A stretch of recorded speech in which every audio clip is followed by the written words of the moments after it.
Here is the summary for Chapter 19, Tumors and Masses. Remember, if you have a structure within the heart, it could either be a pseudotumor, an artifact, or a true mass. A true mass could either be endocarditis, this is covered in a different chapter. It could be a thrombus, a benign tumor, or a malignant tumor. And malignant tumors can either be primary or secondary, in other words, metastasis.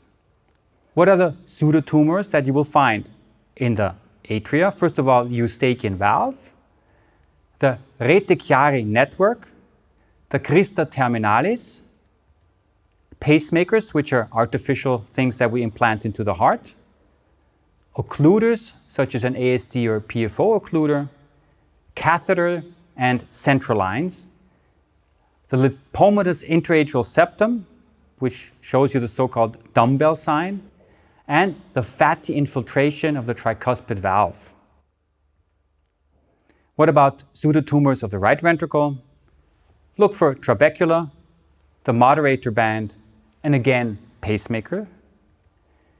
For the left ventricle, watch out for aberrant cords which transverse the ventricle, or elongated cords which have a whip-like motion and cause what we call chordal SAM, and abnormal location of the papillary muscle.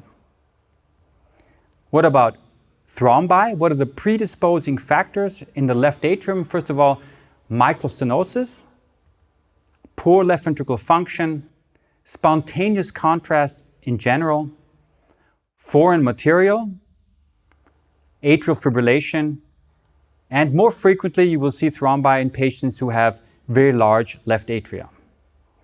In the left ventricle, basically it's myocardial infarction and a scar, especially if you have apical aneurysms and poor left ventricular function. In the left ventricle as well, look for spontaneous contrast. This is also a predisposing factor.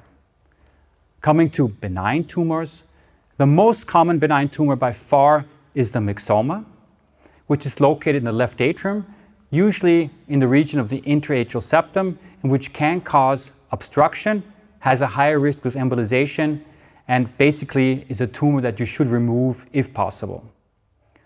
Then the lipoma, the fibroelastoma, which is located on the valves, also has a high rate of embolization.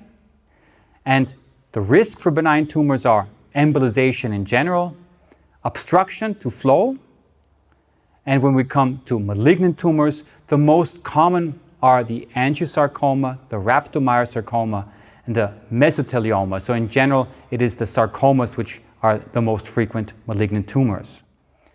The fibrosarcoma, and then we have the lymphoma, which are often extracardial. What are some of the characteristics of malignancies? It's expansive growth, it's reach of the tumor into more than one chamber. The borders are irregular and fuzzy. They grow along structures. We've seen an example, especially where it grows along the intraatrial septum towards the towards the valvular annulus. We've seen an example where it grows along the intraatrial septum all the way to the valves. The tumors are often inhomogeneous. They show rapid growth, and frequently, especially in sarcomas, will you see pericardial effusion.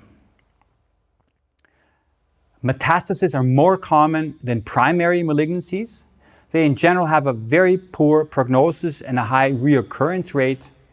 For the diagnosis, it's always advantageous if you perform additional imaging modalities, which also include transesophageal echo.